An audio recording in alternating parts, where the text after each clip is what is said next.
Merhabalar, kanalıma hoş geldiniz. Bugün sizlerle uzun zamandır beklediğiniz zikzak modelli çantamızı yapacağız. Çok istediniz, çok beklediniz. Sonunda sıra geldi diyeyim. Şimdi videoya başlamadan önce hep unutuyorum. O yüzden unutmadan hemen hatırlatmalarımı yapmak istiyorum. Birincisi, biliyorsunuz haliyle örgü videolarında görüntünün net olması çok önemli. Nereye battığımızı görmek, nasıl yaptığımızı görmek açısından. O yüzden eğer ki görüntü kaliteniz izlerken iyi değilse, çünkü YouTube bunu otomatik olarak ayarlıyor internet çekiminize göre. Mutlaka videonun sağ üst köşesindeki ayarlar sekmesine girin. Buradan kaliteyi seçin ve kaliteden yüksek görüntü kalitesini işaretleyin. Böylece görüntüyü çok daha net bir şekilde karşınızda olacak. Dediğim gibi yüksek kalitede çekiyoruz ancak siz izlerken çok daha düşük kalitede izliyorsunuz. İnternet kullanımını azaltmak için. O yüzden öncelikle birinci hatırlatmamı yapayım. İkincisi, kanalıma hala abone olmadıysanız abone olursanız çok sevinirim. Emeklerimizin karşılığını almamız açısından. Aynı zamanda beğenir. Eğer ki örerseniz, deneyimlerinizi benimle paylaşırsanız ya da sorularınız olursa de aynı şekilde olabildiğince elimden geldiğince gün içinde hemen dönmeye çalışıyorum diyeyim ve gelelim çantamızın yapımına. Şimdi dikdörtgen taban yapımı biliyorsunuz zaten daha önceki paylaştığım videolarımda mevcut. Linkini açıklamalar bölümüne bırakacağım. Şimdi ilk olarak dikdörtgen tabanımızı örmemiz gerekiyor bu çantada. Şimdi o videoda 35 tane zincirle başlıyorduk. Bu çanta için 33 zincirle başlayacağız. Buna dikkat edelim. 33 tane zincirle başlıyorum ve tam 10 sıra örüyorum. Bakın bu çok önemli. Burada da 10, burada da 10, burada da 10, burada da 10 sıra mutlaka olması lazım. Bunu yaptığınızda ne olacak? Toplamda 140 tane sık iğneniz olmuş olacak son sırada.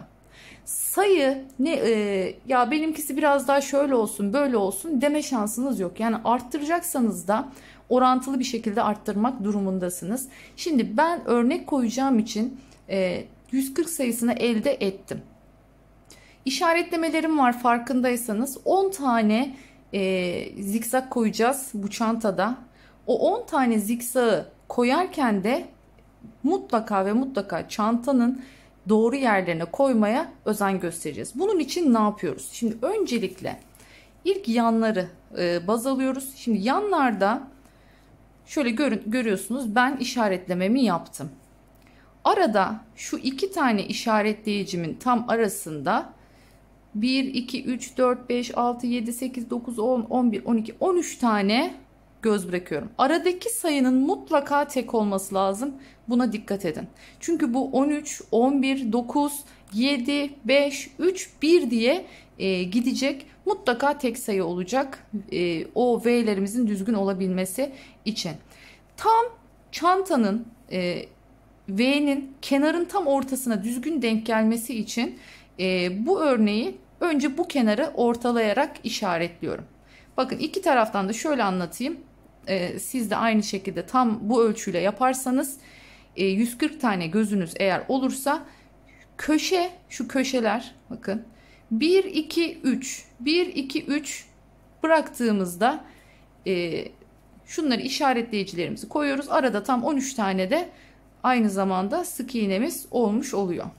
13 tane bıraktım, yine bağladım. Bu bir tane farklı renk koyacağımız yerleri işaretliyorum. Yani buradan V'leri başlatacağız. 13 tane yine işaretledim. Bu şekilde. Yani ilk olarak ne yapıyorum? Şu iki ortaları zaten belirledikten sonra araları zaten tam karşı karşıya gelmiş oluyor. Şimdi ip bilgisine geçelim. Şimdi bu çantada rafya ip kullanmamız önemli. Yani bu çantanın çünkü kağıt iple yapmaya kalkarsak aslında havası tamamen değişiyor. Rafya ip kullanacağız ama nasıl bir rafya ip kullanacağız? Yumuşak yerli rafya dediğimiz iplerden kullanacağız. Şöyle göstereyim. Bunlar diğerleri gibi değil. Yumuşak, yıkanabilir özellikle diye geçiyor ama ben hiç deneyimlemedim, yıkamadım. Eğer yıkayanlar varsa benimle de yorumlarda paylaşırsa sevinirim. Bu görmüş olduğunuz 3 rengi kullanacağım. Daha önce yaptığımda bir ton daha vardı ama bu sefer onu kullanmayacağım. Bu birazcık daha böyle vizyonumsu bir renk. Bu klasik craft dediğimiz hasır rengimiz. Bu da açık saman diye adlandırıyorum. Bazen bej diyorlar. Tabanda kullanmış olduğum renk. Ben bu 3 rengi geçiş olarak kullanacağım. Şimdi tığımda bilgisini vereyim. 7 numara diye geçiyor. Bakın biz kullanırken mesela ben tığ numarası verirken mesela 7 numarayı vermeyiz. Her zaman neden bahsediyoruz? Milimden bahsediyoruz. 4 milim tığla örüyorum ben bu rafyayı. Ancak şunu da söylemek istiyorum. Şimdi bakın bu rafyalar aynı yerden alınmış olmasına rağmen ne yazık ki aynı yapıda ve dokuda olmayabiliyor. Mesela şunu söyleyeyim. Şu çok daha yumuşak. Şöyle göstereyim. Normal böyle büktüğümde direkt bükülebilen bir yumuşacık bir yapısı var. Bu biraz daha, ben bunu başka bir şey yaparken yapmışım, sökmüşüm. Bu kısmını kullanmayacağım bu çantada. Bunu daha sonra düz sık iğne yaptım. Taban vesaire bir yerlerde kullanabilirim. Bu arada bunun da tiyosunu vereyim. Eğer bu şekilde söktüğünüz rafyayı tekrar kullanmak istiyorsanız şöyle ütünün altına bunu koyuyorsunuz. Şöyle çekerekten, saç düzleştiricisiyle de yapabilirsiniz. Bunu boydan boya ütülerseniz tekrardan rafyanız ilk seferki gibi bir form kazanıyor. Onun da tiyosunu vermiş olayım. Mesela şu görmüş olduğunuzda aynı yerden alındı, şu yumuşacık. Aslında yani bu da tabii ki de ithal rafyalar kadar sert değil ama hafif daha kağıtımsı, daha sert ve daha kalın bir yapısı var. Burada artık orta yolu bulmaya çalışacaksınız. Hepsi farklı renkte çalışıyorsanız hepsi aynı kalınlıkta ve aynı yumuşaklık seviyesinde olmayabiliyor. Renk geçişine şimdi neden rafya kullanıyoruz? Bundan bahsedeyim bu çantada. İçinden ip yürüterek gideceğimiz için o renk geçişlerini yaparken, şimdi rafya daha şöyle enli bir ip olduğu için içinden geçen ipi çok daha güzel kamufle ediyor. Sık iğnelerinizin arasında alttaki ipi çok daha az görünüyor. Ama siz bunu kağıt iple yapacak olursanız, kağıt ipte ne yazık ki aralardan geçen ipler çok fazla göze batıyor. Ben Instagram hesabımda var. Sarı yeşil hasır renkli çalıştığım yine bu zikzak modelle bir torba çanta vardı. Mesela kağıt iple yaptım. Onda hiçbir şekilde aralarında ipi göremezsiniz. Çünkü hepsini arkadan geçirdim. Başka türlü, çünkü içinde mutlaka gözüküyordu. Hoş bir görüntü olmuyor. O yüzden rafya, bu modelde rafya ipi tercih etmemin sebebi bu diyorum. Yine çok konuştum. Şimdi zaten başladığımda göreceksiniz. Çok zevkli. Sık iğne hiç sevmeyen birisiyim gerçekten. Çok sıkılıyorum yani. Aynı yerde sayıyor gibi oluyorum. Sanki hiç ilerlemiyor gibi geliyor. Ama bunda sürekli bir renk değiştirdiğimiz için baktığınızda aslında daha yorucu bir eylem ama zevkli hale geliyor. Şu rengi de geçeyim, şurayı da bitireyim, yeni renge geçeceğim, onu yapacağım derken çok daha keyifli örmüş oluyorsunuz. Şimdi tabanı şu geniş olarak öreceğim yerleri aynı renkte devam edeceğim. Şu işaret koyduğum yerlere bu renkle başlayacağım. Çok hoşuma gitti. Bu renk de gerçekten çok güzel bir renk. Rafyası da çok güzelmiş. Dediğim gibi lütfen ithal rafyalarla bu çantayı örmeye kalkmayın. Zaten pişman olursunuz. İstediğiniz o dokuyu da elde edemezsiniz. Çok çatır çatır bir görüntüsü oluyor.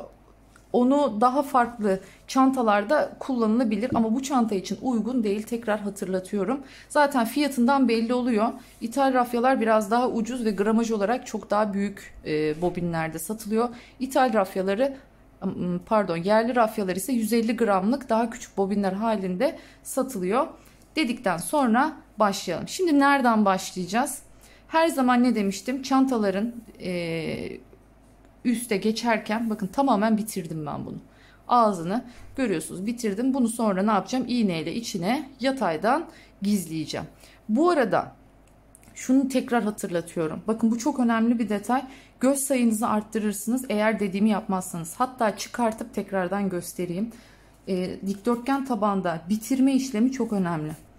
Özellikle böyle sayılı taban yapıyorsanız şu görmüş olduğunuz en alt bir alttaki sıradaki şu üçlü battığımız yer var ya, bunun ortasına son kez batıyorum. Son sık iğnemi yaptım.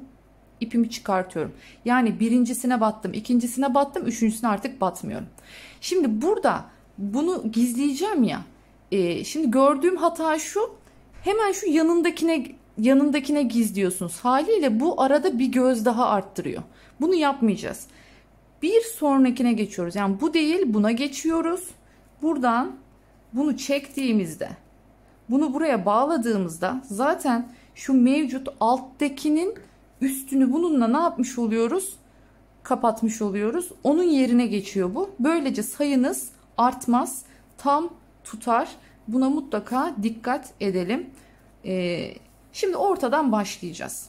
Mesela şöyle şuradan başlayayım. Bu sefer başlarken yalnız tamamını birden almayacağım. Şöyle arka lobdan gideceğim bu çantayı örerken, ama sadece ilk sırada bunu yapıyorum. Bir de rafya ile ilgili en önemli püf noktalarından bir tanesi de sakın ortadan başlamıyorsunuz. Bu çıkmış ortası, mesela ortasını şöyle içine depeyim. Asla ortadan başlamıyorsunuz. Ortadan çıkan ip inanılmaz burgu halinde çıkar. Her zaman için rafyanızı dışından öreceksiniz. Bu da diğer önemli nokta. Şimdi başlayalım.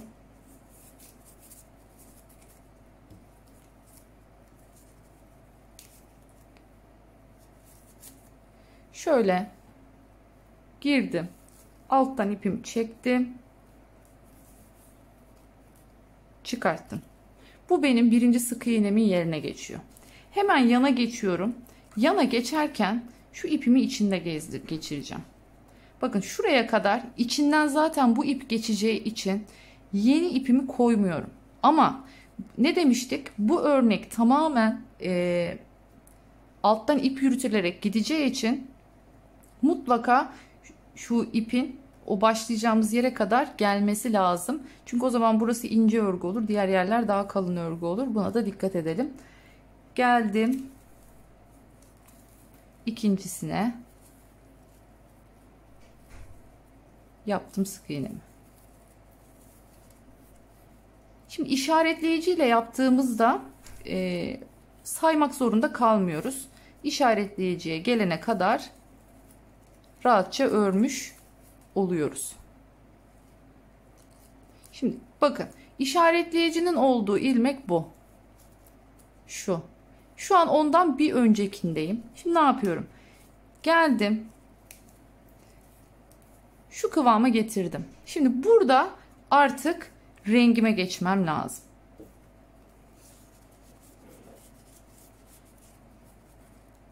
Niye elime doladıysam bu kadar.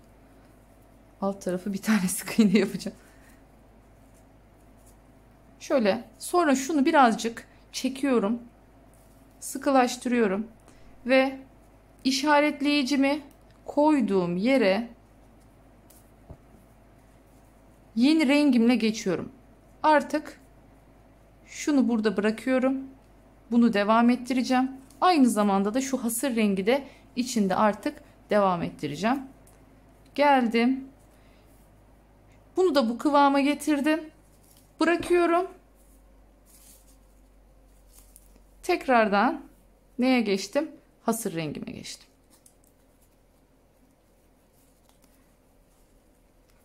Şu şekilde görüyorsunuz, koymuş olduk.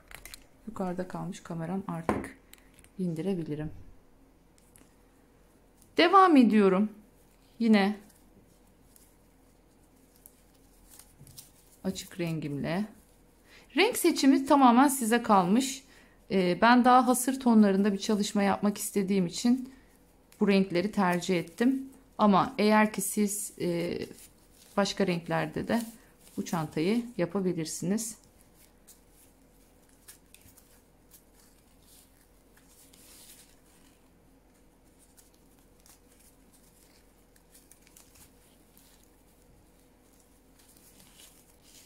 Şöyle bu taban hattını oluşturmuş oluyoruz bu şekilde.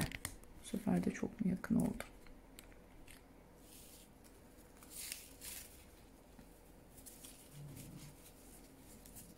İçindeki ipi çok fazla çekiştirmeyin. Kasma yapmasın. Yine her zamanki gibi sık iğne taktiğimiz neydi? Bu hep sıkı. Şunu biraz uzatıyoruz.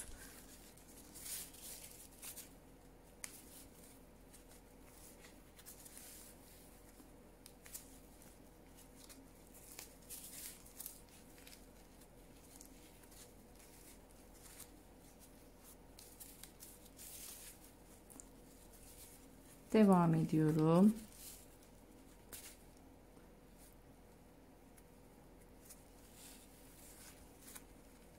İşte internet üzerinden aldığımız için mesela ben bunu elime alarak eğer ki bu ipi elime dokunarak almış olsam bu açık hasırın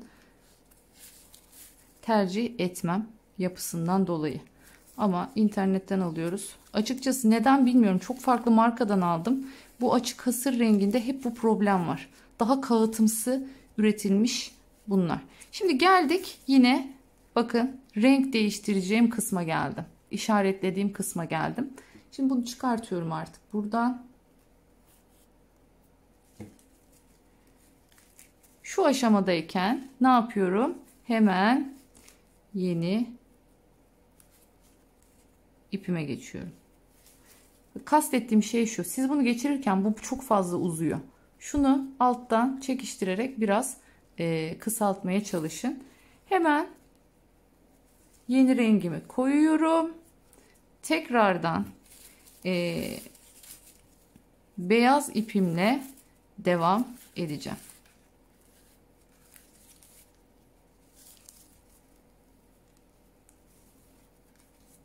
Ben de ne dediğim belli değil. Bir beyaz diyorum. Bir saman diyorum. Bir hasır diyorum.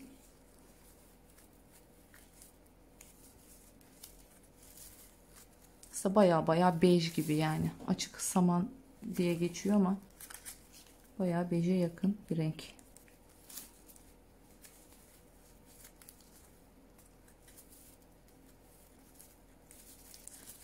Devam ediyorum. Son kez şunu da göstereceğim.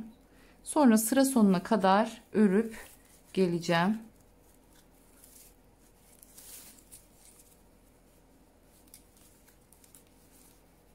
Masada örgüyü kıpırdatmadan örmeye çalıştığım için siz sanki böyle çok zorlanıyormuşum gibi görüyorsunuz ama tabii kucağınıza aldığınızda çok daha rahat bir şekilde örebileceksiniz.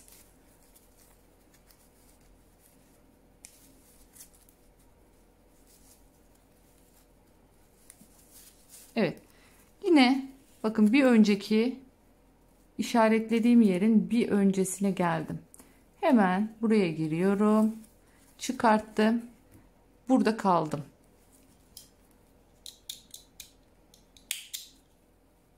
Çıkarttım işaretlediğimi. Burada bir diğer söyleyeceğim püf noktada bu tarz çift ip kullandığınız durumlarda ipinizin bir tanesi farklı yerde, bir tanesi farklı yerde olsun. Şimdi mesela ben bu ipimi masamın üstüne koydum. Diğerini aşağıya koydum. Her zaman için aşağıda olan ya da ön tarafta olan ipi bu geçirme esnalarında bunu hep önde, bunu hep bu tarafa doğru çekerek örerseniz ipleriniz hiçbir zaman birbirine burgu olmaz, dolanmaz. Ama eğer ki dediğim şeyi dikkate almazsanız sürekli bir sırada bir o iplerinizin burgaşıklığını çözmek zorunda kalırsınız. Buna dikkat edin. Bakın bunu öne aldım önce. Şimdi bunu arkaya çeksem bununla dolanacak. O yüzden bunu önce öne aldım. Sonra bunu içinden geçirdim. Şimdi yerine aldım. Çünkü bunun üstünden öreceğim. Aldım. Bu kıvama getirdim. Bakın bunu bırakıyorum ya, bu zaten arkada. Herhangi bir şekilde dolaşma vesaire yaşanmamış oluyor bu sayede. İlmeğimi bakın alttan şöyle bir çektim. İlmek büyüklüğümü ayarladım. Şimdi yine yanından devam ediyorum. Bu şekilde bundan bu çantamızda 10 tane var. 1, 2, 3 tanesini beraber yaptık. Ben kalanlarını hemen yapıp geliyorum. Bir üst sıraya nasıl geçeceğiz? Birleşim yeri belli olmadan ve örneği nasıl birden üçlü hale getireceğiz? Hemen onu söyleyeceğim. Evet, şimdi geldim sıra sonuna. Son sık iğnemi de yapıyorum ve hemen ilmeğimi uzatıyorum. Şu benim ilk yaptığım, bakın görüyorsunuz şuradaki. Bunun hemen yanındaki şu tepe var ya. Yani sonrasında yapılan ilk sık iğne. Ona yine her zamanki gibi şöyle arkadan giriyorum. İlmeğimi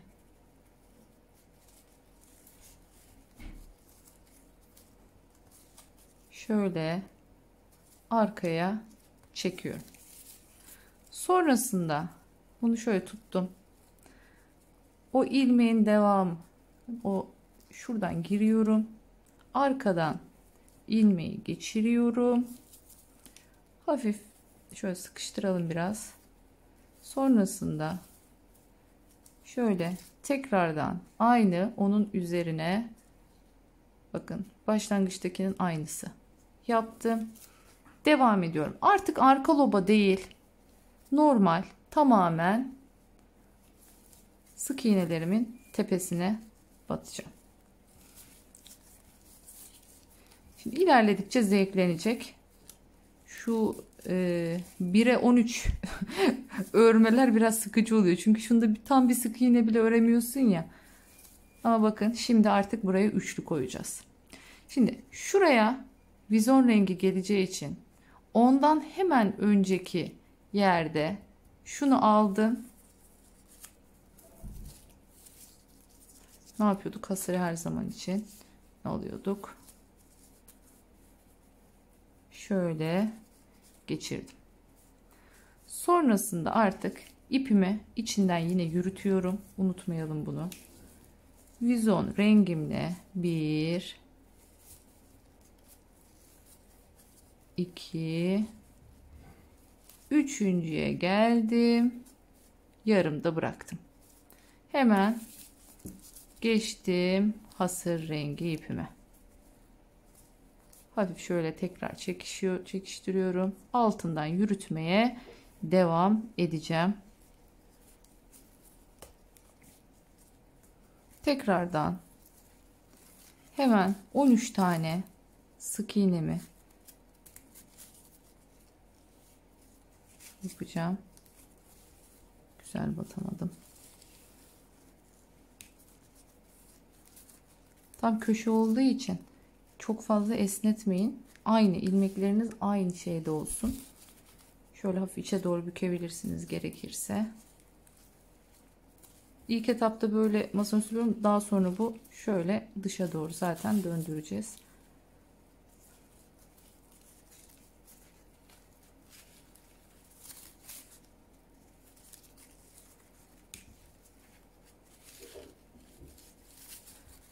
Rafi iple örmenin en büyük avantajı elinizi hiçbir şekilde acıtmıyor olması.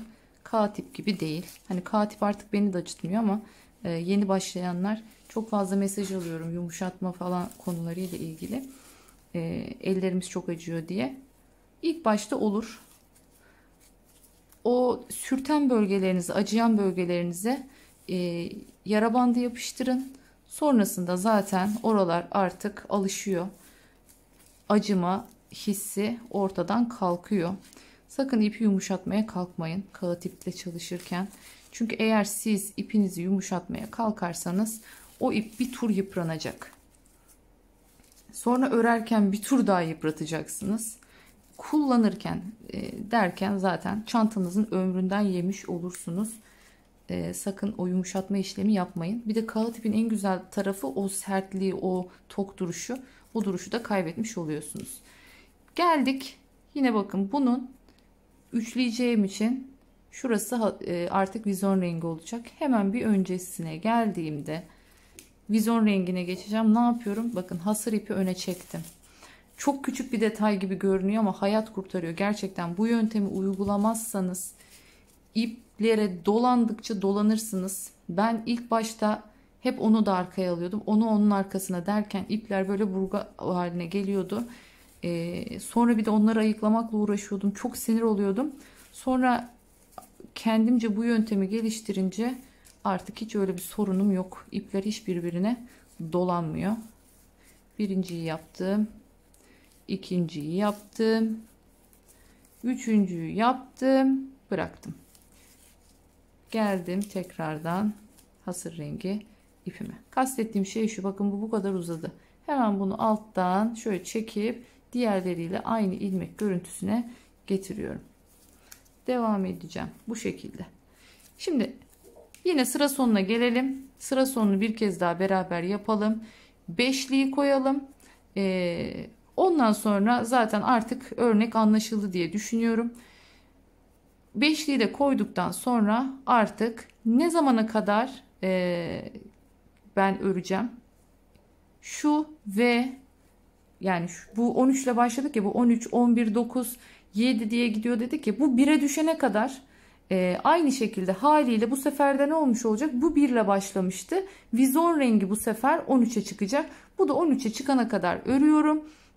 Öreceğim. Ondan sonra yeni renge geçişimizde tekrardan göstereceğim. Ama dediğim gibi daha bir beşlisini de göstereyim. Tam olarak iyice otursun.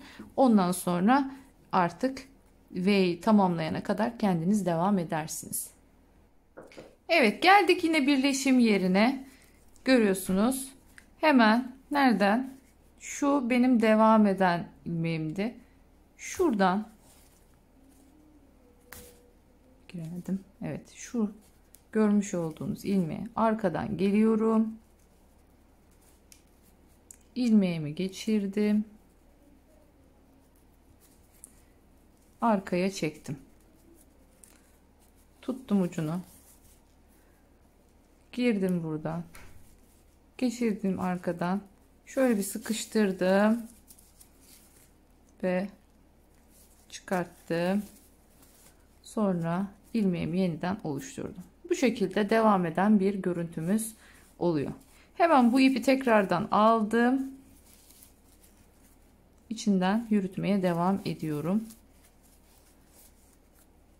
Bu sefer artık 5 tane vizon, 9 tane hasır sırasındayız. Geldim. Böyleyken bırakıyorum. Ne yapıyordum? Bunu öne aldım. İpler birbirine karışmasın diye. Hemen vizon rengime geçtim. Çektim. Hafif sıkılaştırdım. Şimdi vizon rengimden devam ediyorum.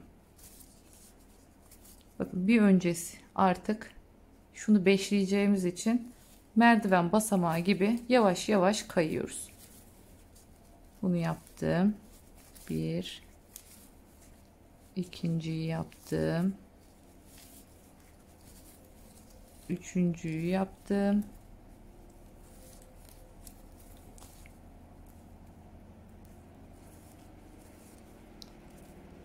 İlmeği tersten geçirdim. Evet, dördüncüyü yaptım ve geldim beşinciye. Beşinciyi yaparken ne yapıyorum? Bu aşamada bırakıyorum. Hemen tekrardan diğer rengime geçtim. Bunu alttan çekip sıkılaştırdım ilmeğime. Sonra hemen yanındaki sık iğneden devam ediyorum. Aynı işlemi hep tekrarlayacağız. Şimdi şunun üzerinden göstereyim mesela. Şimdi bu üçlü.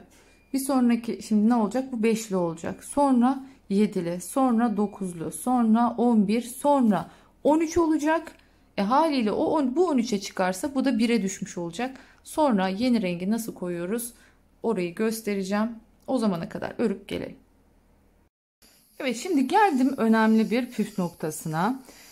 Şu ilk başladığımız başlangıç yeri görüyorsunuz. Sizin belki şuraya denk gelmiş olabilir. Ben bir tık yani bir tane yandan yapmışım. Aslında tam ortada olsaydı çok daha rahat bir şekilde gözlemlenebilirdi. Şimdi şurada, ama hiç önemli değil nerede oldu. Renk değişimini böyle olduğunda nasıl yapacağım? Bakın şimdi ben en son 3, 6, 9'luyu yapmışım. Şimdi 11'li vizon renkte 11'li olan sıraya geçeceğim. Bu 11'li olan sıraya geçerken tam şu kısma denk geldim. Birleştirme, şu gördüğünüz gibi Şu birleştirme kısmındayım. Bunu hatırlarsanız buradan çıkartıyorduk. Şöyle ne yapıyorduk bunu? Şöyle ilmek oluşturuyorduk ya. Şimdi bunu bu aşamadayken bunu kullanmıyorum artık. Renk değişimine geçeceğim için bununla çekiyorum. Sonra hemen yanındakinden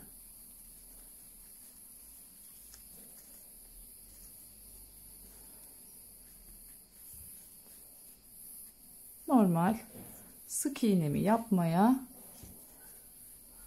devam ediyorum.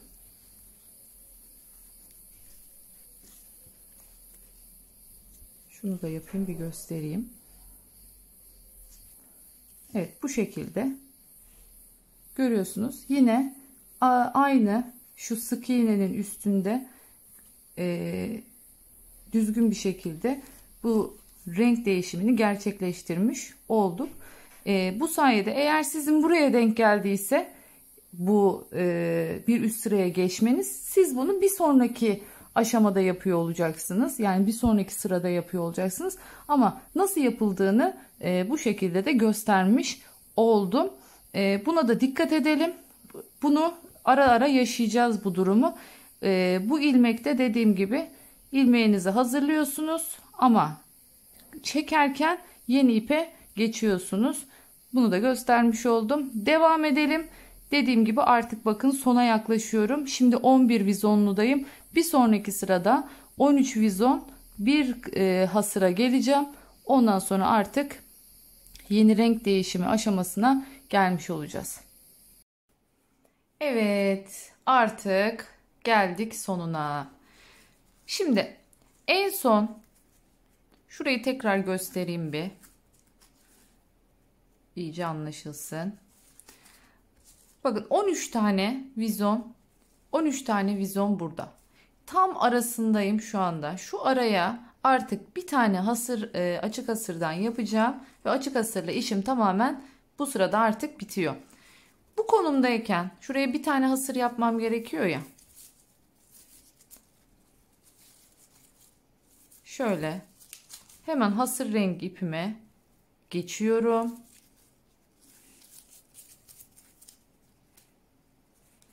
Buraya batıyorum. Hasırla çıkarıyorum. Bakın. Hasırı bıraktım. Hemen vizon rengimle bitirdim. Görüyor muyuz? Tam düzgün oldu. Şimdi yine buraya geçeceğim.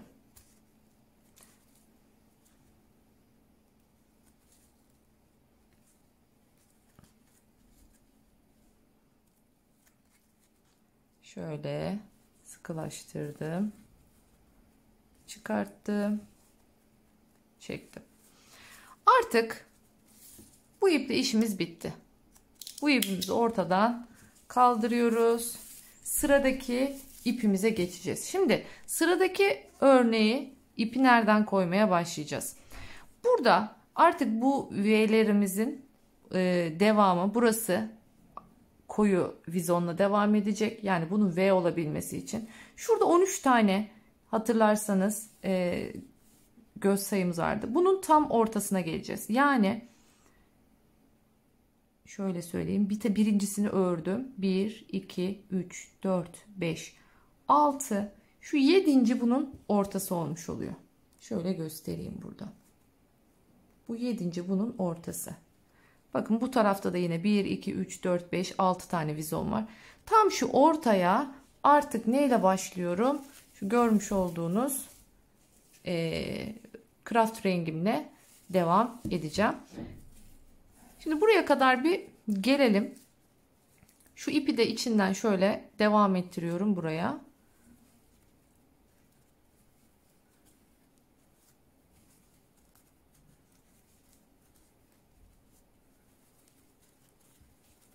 Dördüncüyü de ördüm. Umarım nettir. Beşinciyi de ördüm.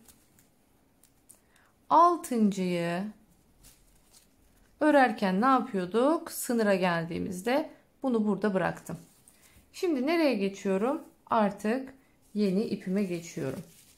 Söylediğim gibi şurada daha önceden söktüğüm bir ip vardı. Onu çıkartıyorum. Onu kullanmayacağım burada.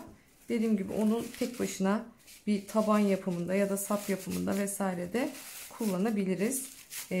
Ama bu tarz böyle yüzü düzgün bir şekilde, net bir şekilde görünen yerde artık bu ipimi kullanmayacağım.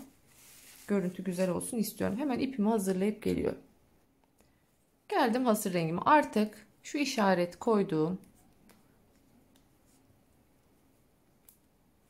yeri açıyorum. Hemen ipimi buraya bağlıyorum. Şöyle. Yeni artık rengim bu olacak. Hasır rengi. Hemen o ipi bıraktım. Üstünü ne yapıyordum? Bununla geçiyordum. Bu şekilde devam edelim şimdi. Artık içeriden dolaştıracağım ip hasır rengindeki ipim olacak.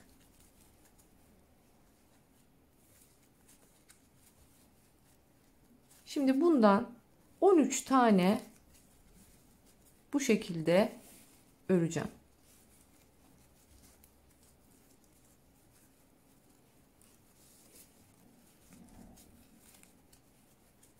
Ta ki yine şuraya ortaya gelene kadar. Şimdi 6 tane kalmış. 1 2 3 4 5 Evet, 6.'yı da yaptım. Şimdi ne yapmamız gerekiyor? Yine renk değişimine gideceğiz. Bunun ağzını birleştirmemem gerekiyordu. Şöyle çıkarttım. İkiliyken hemen ipime geçiyorum. Hasır ipime geçiyorum. Hemen bir tane hasır ipimle şöyle geçtim, çıkarttım. Aldım onu öne. Vizon renginden devam ediyorum. Bu şekilde 13 vizon bir hasır, 13 vizon bir hasır şeklinde gideceğim. Sonrasında üst sıraya geçtiğimde artık hasırlarım 3'e, sonraki sırada 5'e, o şekilde. Yani bu sefer ne oldu? Alttakinin tam tersi, vizonlar azalmaya başlayacak. Hasır rengimiz artmaya başlayacak. Bu şekilde bunu koymuştum. Yani açık hasırı koymuştum. Vizon koydum. Şimdi normal hasır koydum. Bir dahakinde neye geçeceğim? Tekrardan açık hasır rengime geçeceğim. Bu şekilde sırasıyla ip sırasını izleyerekten artık çantanın ağzına istediğimiz boya gelene kadar öreceğiz. Anlaşıldı diye tahmin ediyorum. Bunu şu gördüğünüz üzere zaten burada belli oluyor, bakın.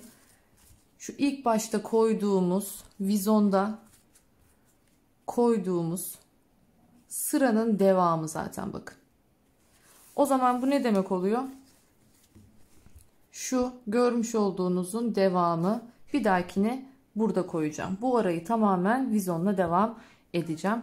Bu şekilde zikzaklarımız oluşacak.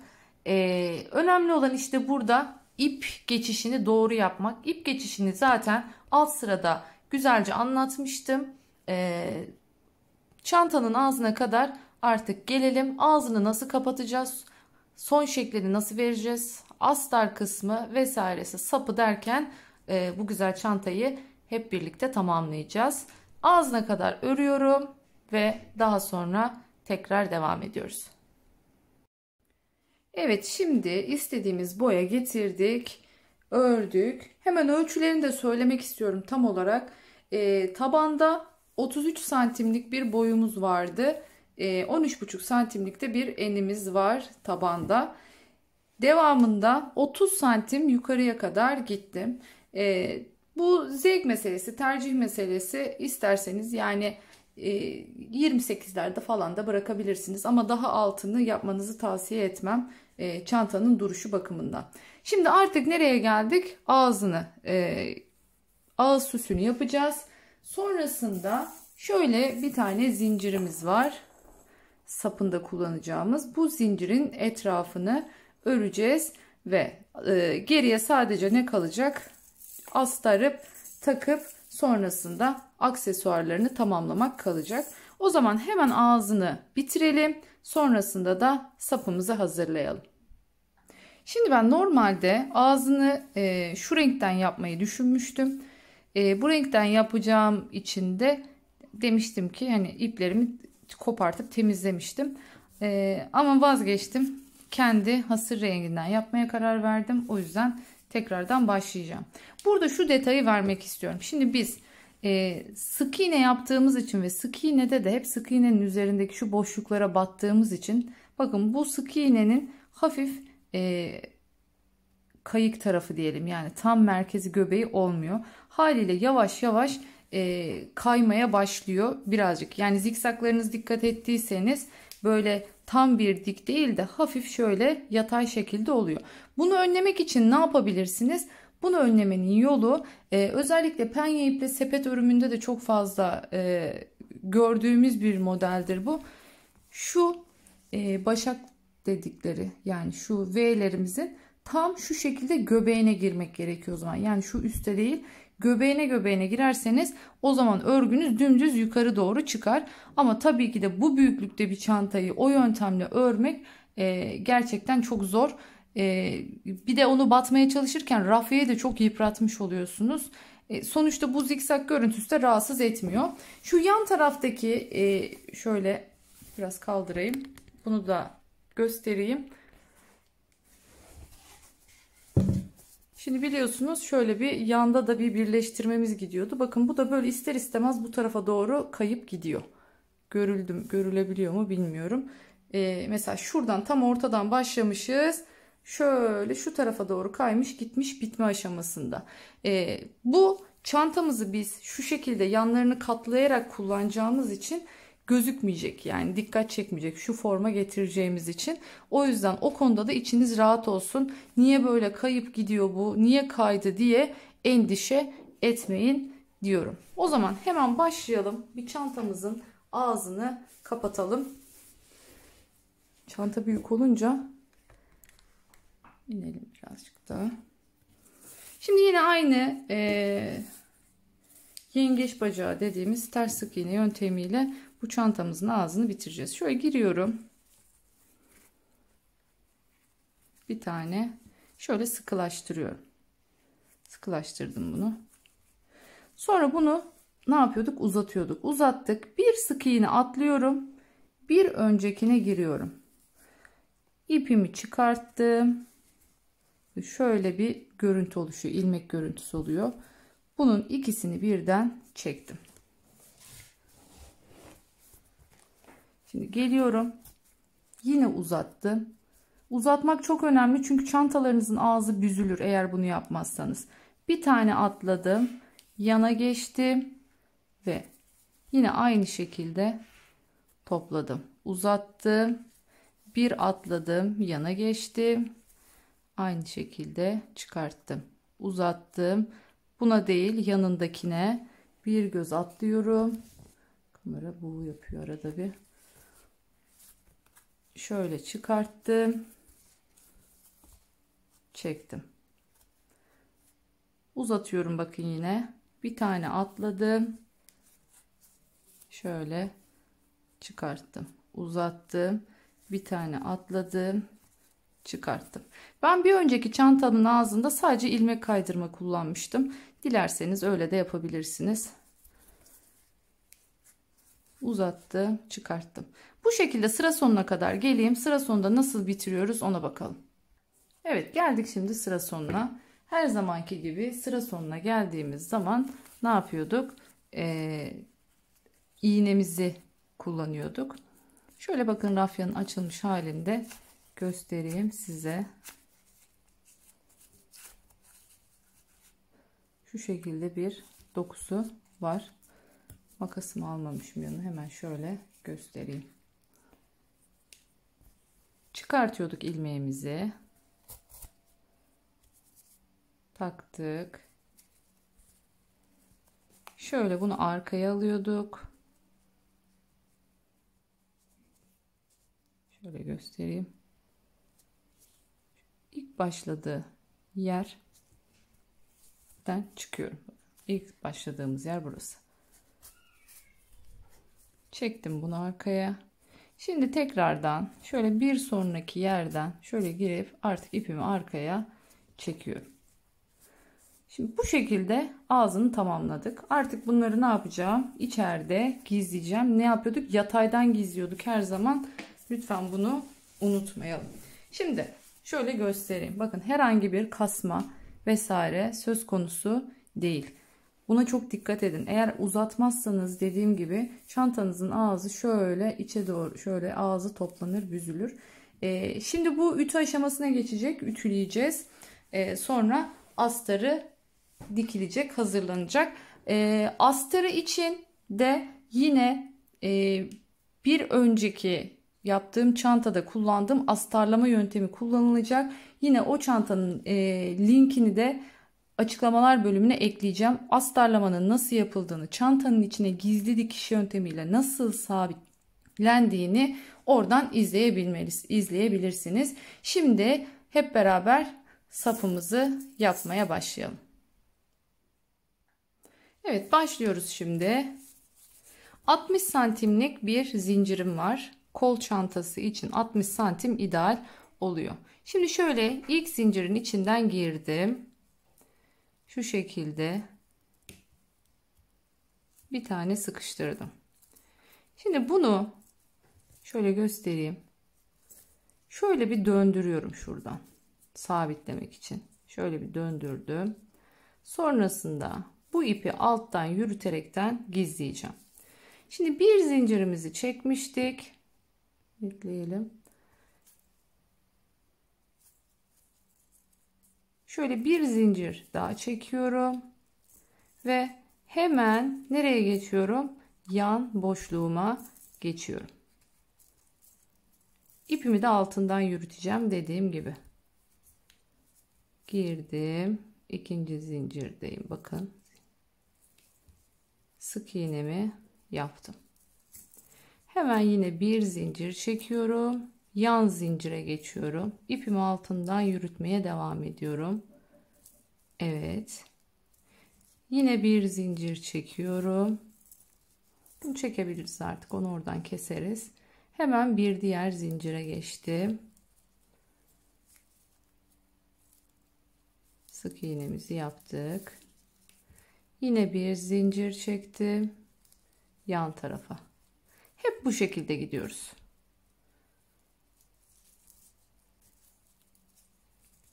Burada kasmamasına dikkat edin. Bakın zincir genişliğiniz, ilmek sık iğnelerinizin genişliği ideal bir şekilde gidiyor mu? Sapta herhangi bir kasma var mı? Buna dikkat edin. Eğer bir kasma varsa ona göre zincirlerinizi biraz daha sıkı değil, hafif daha gevşek tutabilirsiniz. Devam ediyorum. Bir yandakine geçtim.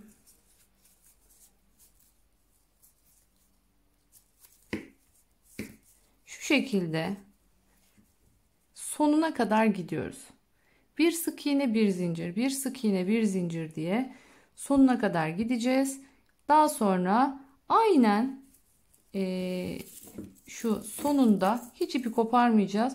Burada aynı köşe çevirir gibi döneceğiz. Buraya kadar gelelim, onu tekrar göstereceğim. Evet, geldik sıra sonuna. Şimdi bir sık iğnemi yapmıştım. Şöyle bir zincir çekiyorum. Bir sık iğne daha yapıyorum. Bir zincir çekiyorum. Bir sık iğnemi daha yapıyorum. Ve bakın bu şekilde köşeyi ne yapmış olduk? Çevirmiş olduk. Şimdi artık aynen devam. Tekrardan bir sık iğne, bir zincir, bir sık iğne, bir zincir şeklinde bu şekilde karşı tarafı da gelelim. Ondan sonra kenarını nasıl çevireceğiz onu göstereceğim. Evet, geldik şimdi. İlk başladığımız yer burasıydı. Bakın son zincirin içine şurada bir zincir çektim. Bir sık iğne, bir zincir, bir sık iğne yaptım. Şimdi bir zincir daha çekiyorum ve şuraya, şuradaki zincire, aradaki zincirin oraya ilmek kaydırmayla birleştiriyorum.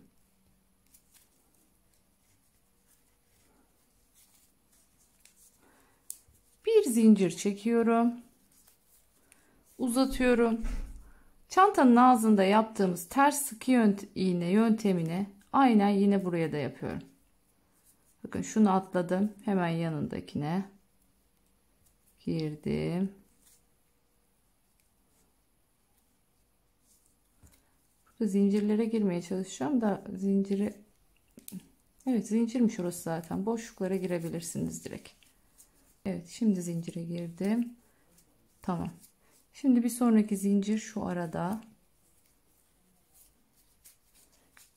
Uzatmayı unutmayın. Yoksa evet, bir daha uzattım. Bakın şu zincir şurada arada. Buraya giriyorum. Uzattım araya. Uzattım araya. Bu şekilde her bir sık iğnelerin arasındaki zincirlerin göbeğine giriyoruz. Bakın böylece sık iğnelerimiz de artık daha düzgün bir şekilde, belirgin bir şekilde görünür hale gelmiş oluyor. Bu şekilde zaten boylu boyunca bakın burada da aynı şekilde döndüğü için aynen böyle dönüp geleceğiz. Başladığımız yere kadar gelelim. Başladığımız yerde artık bitiriyoruz. Evet, geldik artık sıra sonuna. Sıra sonuna geldiğimizde biliyorsunuz her zamanki gibi ne yapacağız? İğne ile çantamızı bitireceğiz. Çok şık bir sap oluyor bu gerçekten. Burada metal zincir rengi olarak istediğiniz rengi kullanabilirsiniz. İsterseniz gümüş, antrasit, işte rose gold vesaire. Zaten şöyle göstereyim hemen. Bakar mısınız? Nasıl güzel oldu. Hem ortadan kamerada çok net görünüyor mu bilmiyorum ama hem ortadan altın sarısının şıklığı var. Ama böyle full altın sarısı gözükmediği için de hasırla kaplandığı için de çok zarif bir altın olarak kaldığı için de görüyorsunuz. 60 santimlik bir sap için yaptım ben bunu. Siz isterseniz uzun saplarınızda, çapraz saplarınızda, 120 santimlik çaplarınızda ya da el çantalarınız için bile bunu kullanabilirsiniz. Şöyle kısa kulplar yapmak için gerçekten çok şık oluyor. Hazır o şeylere, saplara hiç o kadar para vermeye gerek yok. Bakın siz de sadece zinciri satın alarak bu şekilde saplarınızı kendiniz yapabilirsiniz. Hemen iğne ile nasıl kapatıyoruz onu da tekrardan hatırlatayım. Çantanın ağzında olduğu gibi gerçekten evet çok şık ama çok da zahmetli bir çanta yaptık sizlerle beraber. Bu çanta yani böyle koyduğunuz yerde, masanın üzerinde, işte herhangi bir yerde direkt zaten otomatikman kalitesini gösteriyor. Büyüklük bakımından da yani böyle oldukça gösterişli bir büyüklüğü var çantanın. Her yerde her şekilde kullanabilirsiniz. Dediğim gibi örneğin nasıl kurulduğunu artık biliyorsunuz. Buradan sonra siz istediğiniz büyüklükte yapabilirsiniz. Ama burada tabi dediğim gibi dikkat edeceğiniz nokta V'lerinizin kurulumu. V'leri kurarken sayılara, tabanın toplam sık iğne sayısına vesaire bunlara dikkat etmeniz gerekiyor. Bunları ayarladıktan sonra istediğiniz büyüklükte halledebilirsiniz dedik. Evet, ben bunu daha sonra hem şunu hem bunu içinden keseceğim, temizleyeceğim. Şöyle hemen şu şekilde de bir göstermek istiyorum. Bakın üstüne koyduğunuzda şu şekilde aşağıya doğru sarkan bir sap oluyor. Gerçekten sap çok şık. Tavsiye ediyorum bunu başka çantalarınız içinde dedim. Hemen çantamızı artık ütüleyelim, astarlayalım. Her şeyini tam hazır hale getirelim. O noktadan sonra dediğim gibi tek bir şey kalacak. O da bu halkalarımızı yanlardan istediğimiz formu kazandırdıktan sonra tutturmak. Bunlar zaten bakın şu şekilde kilitli halkalarımız. Bunu hem bu saptan hem de çantadan geçireceğiz ve böylece çantamızı tamamlamış olacağız. O zaman ben yapmam gerekenleri yapıyorum. Sonra finalde tekrardan buluşalım. Evet, çantamızı artık tamamladık, bitirdik. Bakın şöyle göstereyim. İçinin astarını da taktık. Parçalarımı alayım. Şöyle göstereyim. Yine aynı gizli dikiş tekniğimizle astarımızı tutturduk. Şimdi burada çantanın artık katlama formuna geldik. Bunun için ne yapıyoruz? Şimdi şuna dikkat edelim. Çantamızın normalde bakın ek yeri şuradan devam ediyor. Ancak ben orta nokta olarak bunu yapmışım. Bunu video içinde açıklamıştım hatırlarsanız.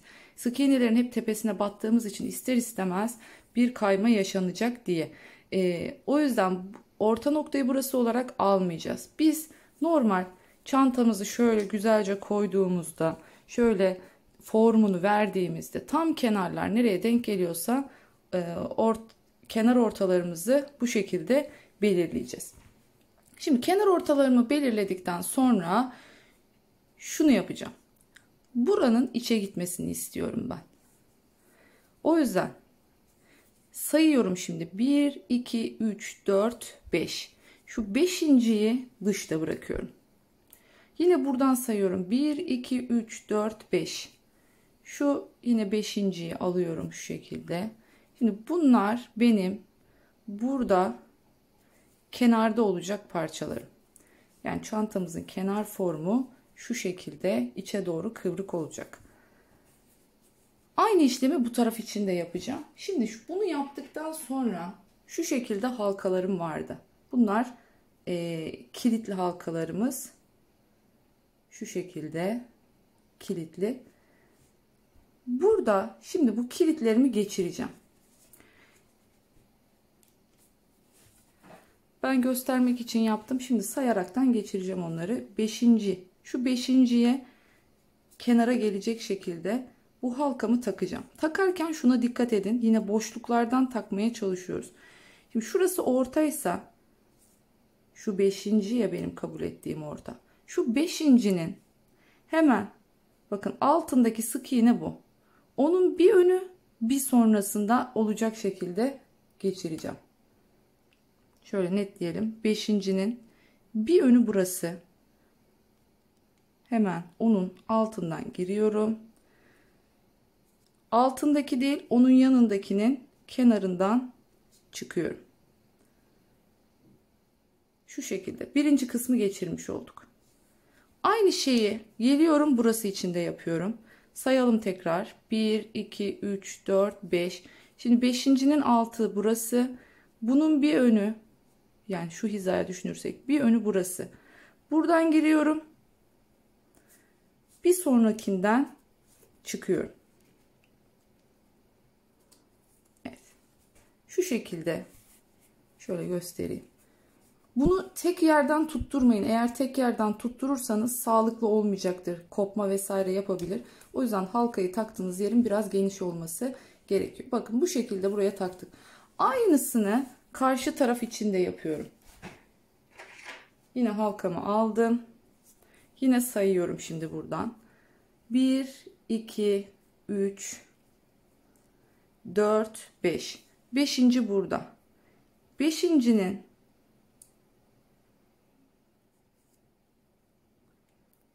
tutamadım elimde. Şöyle önündeki ve sonundaki demiştik. Sonrasındakinden çıkacağız. Bunu taktım. Aynı işlemi buraya geçiyorum. 1, 2, 3, 4, 5. Beşincinin altı burası. Alt sırası burası. Şu bir önünden, şu bir sonrasından. Şuradan gireceğim şimdi.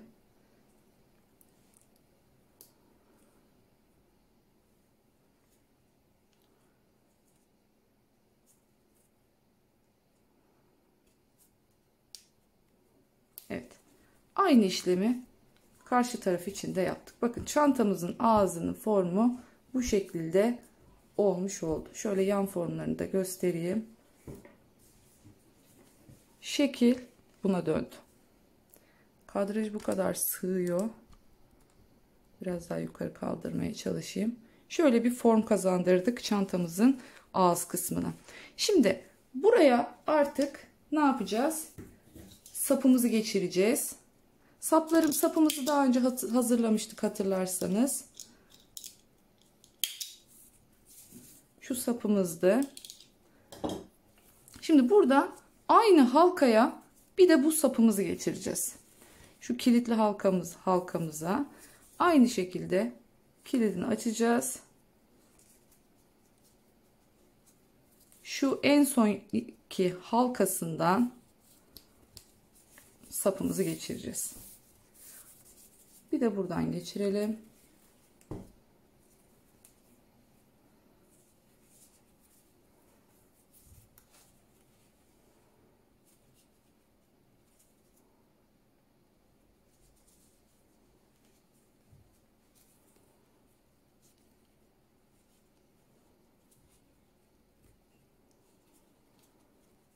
Geçiremedim. Evet. Evet. Şu şekilde gördüğünüz üzere halkadan sapımı da geçirdim. Yani kol çantası haline getirmiş oldum. Şunun yönünü ters takmışım. Bir daha takmam gerekecek. Evet. Bu şekilde çantamızın sapını da takmış olduk. Bakın şu şekilde göstereyim. Bunu dilerseniz kol çantasından, yani böyle bazen kol çantalarını daha uzun formda sap böyle aşağıya insin istiyor. O zaman ben bir önceki çantamda o şekilde çalışmıştım. Daha uzundu. Bunu tam ölçtüm. Koluma göre çalıştım. Yani 60 santim tam kol çantası boyuna göre çalıştım. Ağız kısmına geldiğimizde şurada bakın ağız ortasını hazırlamışım ilk etapta. Şimdi buralara ne yapacağız? Çıt çıtlarımızı takacağız. Çıt çıtlar için hatırlarsanız şöyle bir mıknatıslı çıt çıtlarımızı takmak için birer aparat hazırlıyordum. Bunu ben kağıt ipten hazırladım. Yani aynı renk, şu açık saman renginde ama kağıt ipten hazırladım. Bunun sebebi de birazcık rafyam kalındı. Kalın olduğu için büyük olacaktı bu. Bunun tam o mıknatısın genişliğinde olmasını istediğim için kağıt iple çalıştım. Ne yapıyordum? Mıknatıslarımı bunun içinden geçiriyordum. Şimdi geçirelim. Daha sonra bunları çantaya tutturalım. Siz dilerseniz bu şekilde geçirmelilerden değil, direkt dikmelilerden de kullanabilirsiniz. Dört köşesinden dikilenlerden de var. Ben bu çantada bunu daha çok sevdiğim için örmeyi tercih ettim. Şöyle şu şekilde geçirdim. Şu fazlalık iplerimi de içinden geçiriyorum.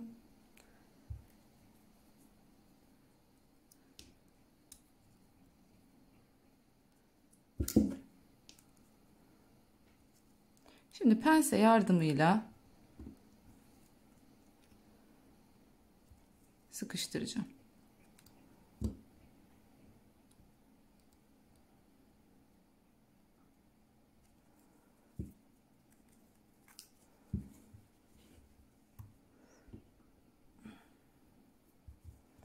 Şu fazla iplerimi de, bunu daha önce nasıl ördüğümü diğer başka çantalarda söylemiştim ama tekrardan söyleyeyim. Sihirli halkayla başlıyoruz.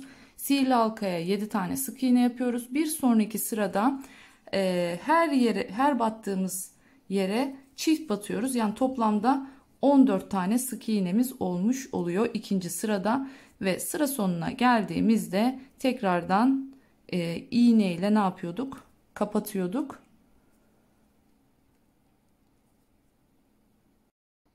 Evet, bu şekilde gördüğünüz gibi artık zımbalarımızı da hazırladık. Bunları şimdi çantamızın ağzına monte edeceğiz ve finalde artık fotoğraflarıyla çantamızın tüm detaylarını göreceksiniz. Ve finaldeyiz. Görüyorsunuz. Çantamızı tamamladık. Videoda bir tık daha koyu gözüküyor. Aslında bu kadar koyu değil. Yani şöyle şu an şuranın göründüğü gibi aslında üstte. Ama birazcık daha şöyle yakınlaştırırsam renkler daha güzel görünecek. Evet, içini de tamamladık.